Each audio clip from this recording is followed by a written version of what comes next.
Sorry, we can talk about the anime forever. Let's play the game. Fight it out, boys. Game. Let's do it. So when I look at fighting games, one of the first things that I'm trying to think about is balancing here. Obviously, off the anime, All Might is the #1 hero. He's the strongest one here. But you're probably gonna try to not make him that way in this game. Yeah, we wanted to be fair for casual and those hardcore fans of the series. Although, All Might is #1 hero, we wanted to be able to have, players play as some of the other characters against him, make it a fair fight. Do we ever see skinny All Might? We'll be sharing more info We'll be about sharing that more info soon. on Okay. our social I channels. feel like we're going to hear that a lot during this interview. That's okay. I'm still gonna ask all of them. You guys can just turn me down every time. One of the coolest things about this game is you have your main character, but you also have these 2 sidekick characters that you can use. And those sidekick characters will come out and use their quirk to aid you however you want in your battle. So sort of like a Sis in Marvel vs. Capcom, except you can't summon them. Right, exactly. Or you can't play as them, Yeah. I should say. Yeah. Right. So how did you decide which characters we were going to be playing as directly and which ones were going to be our assists? Well, Want to take that? yeah, well, every character has an awesome quirk. So the more you play with each character, you kind of get to feel how they play within the game, and then it's up to you to choose who you really like. I really like Ochako because she uses gravity. I can pull her in to float Cyrus over here up, so I can continue my combos. I'm not gonna let him do it though. The casual savagery while talking. I know, right? I was like, maybe we should show them a little bit of the gameplay, and then Randy just came in and started attacking. But it's okay.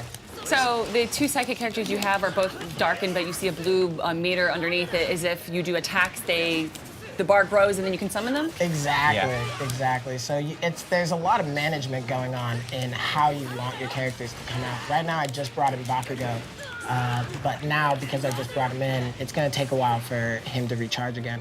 Yeah, we see these 2 other bars under our fighters are currently out. What are those going to represent and how are we going to use them?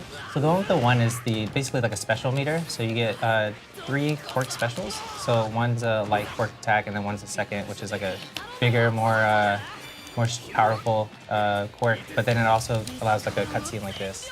That's for level 2? Yeah, level 2. And then third is the entire team comes out. Ooh. Yeah. Is there any special interactions with if you have Bakugo and Deku together and he's like, shut up Bakugo or something like that? Well Or played, Deku, I should Randy. say. Well played. Well played. Told you, Cyrus. That was good. That was It's his good. birthday. You're It's a letting him 2 out of win, 3. right? It's a 2 out of 3, and I don't want him to, be sad on his birthday. Oh, really? Generous of you. I know. I'm such a good friend, right? So as I was saying before, is there any special interactions between characters that have ties together? Yeah, so there's also a story mode, which we just announced. With that, you do get some of the cool cutscenes within the show that really let you relive some of the experiences and the relationships between the characters. Will we be changing up costumes as we go through? And can you tell us any future ones coming? So there's actually a whole new mode that we just announced, which offers up character customization, where you can put on a bunch of different costumes from different characters onto whichever main character you want to use. So Deku can wear an All Might costume? Exactly. Oh, my heart, no. What about our uniforms? Do they have uniforms? Are we in there? Yeah, they're in there. You guys are focusing so hard on the game. There's clearly a lot at stake here. So as fans of the games yourself, what has been your most joyous thing to kind of notice that is included here? I just love seeing the quirks brought to life. Just seeing Deku right here. Yes. Like that awesome. finger, Yeah. egg in the Yeah, it microwave. looks beautiful. And right now, Deku is actually in. Oh man, Sorry, well Cyrus. done, well done, well done. That was good. That was good. We'll play again though. Right now, Deku is actually in full cow mode, which makes his abilities a bit stronger, just like in the show. I love it.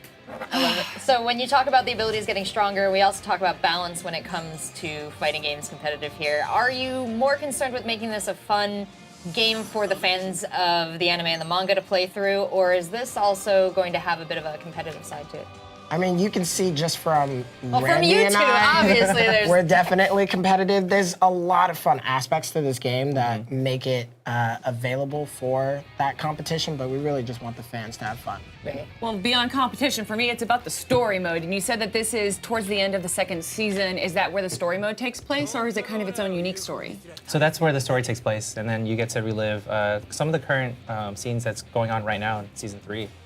With that, there are some original scenarios in there. We're not going to share too much about that, so we want players to really experience it. But what we can say is that when you jump into this game, you can play the hero side as well as the villain side. which offers you For the story? which offers you a whole new. That's legitimate. Well, the whole anime does a really stories to good jump job into. telling both sides of the Yeah, story. yeah, exactly, and we wanted to showcase that in Once Justice as well. I'll play all night. I'll play all night. I'll play all night. How about that? He's my favorite. I play as Dobby. Dobby? I play as Dobby. Okay, okay. He's pretty cool. He's a fan favorite, honestly. Him and Toga are really well liked by the community. And we're getting a sneak peek of some of the stages here, but can you give us a little more insight onto, will we be going along with the story as we unlock the story? The stages will become available to fight on. Yeah, exactly.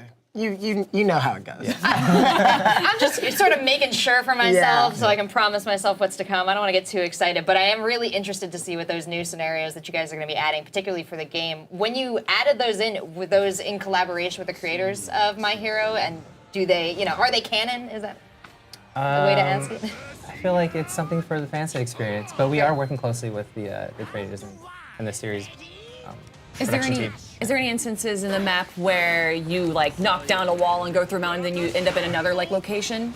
Not There's necessarily, no but scene change. Okay. But most, if not everything, in the stage is destructible, as you can see when All Might is throwing his quirk back at Dobby. Why You is can he see blue? all of these. That's Dobby's quirk. Right. Yeah.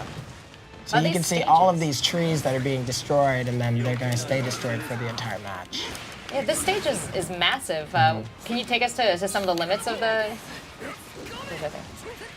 Let's just run. I can't just And we let did you see run some away, Sarah. stage interaction. Are we going to be able to get up on the walls to use some of our quirks to You can Yeah, get you up on can. the walls, yeah. What was So the fight goes decision for vertical. that? We just wanted to make it over top, as fun as possible for the Yeah. fans. Going on more of a technical side, there's two sets of combos here. There's auto combos and manual combos. What are the differences between those, and what do you think players are going to tend to lean towards?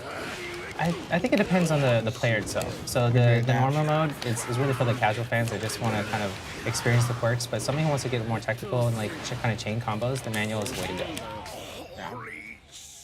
Well played, man. Yeah. Well played. See I love not only are the hits given little comic boofs, but the misses as well. There's a whoosh in there that was Yeah. It's got a bit of a call out. The comic book feel is also in the story mode as well. You're gonna see when you are playing these episodic scenes, it really showcases it like a comic book. How difficult, though, was it to turn these quirks into sets of moves and everything? You know what? It's always a good time trying to create something from a kind of a 2D environment and bringing it to life. But I think the developers did a really great job just bringing everything, the cel-shaded animation here. Just Oh no, I missed! I missed! to see. I'm doing it again for the fans. He has the classic It's for the smashes, fans. of course. Oh, you got no. wrecked again! no Detroit Smash for you. What other systems aren't we just seeing right now, like obviously, that are in the game that maybe FGC players would want to know about? So there's a guard break attack, which is pretty cool. As you can see, when Cyrus hits me, he turns like a bright yellow, Right. which means it does a lot more damage than usual, and you're able to kind of fight through attacks. Absolutely. Yeah, conveying that information visually is a huge help to people who are kind of unfamiliar with those minutia of fighting games. Yeah. As I cannot wait for this game to come out. Where can I keep track of it? When's it coming out? And 魂の鼓動かなんつってダークシャドウ正すための犠牲だ生かす価値はない好きにはさせねえぞ遊びましょう負けるか正義が脆弱さ暴いてやる僕が助けるんだつけようか決着を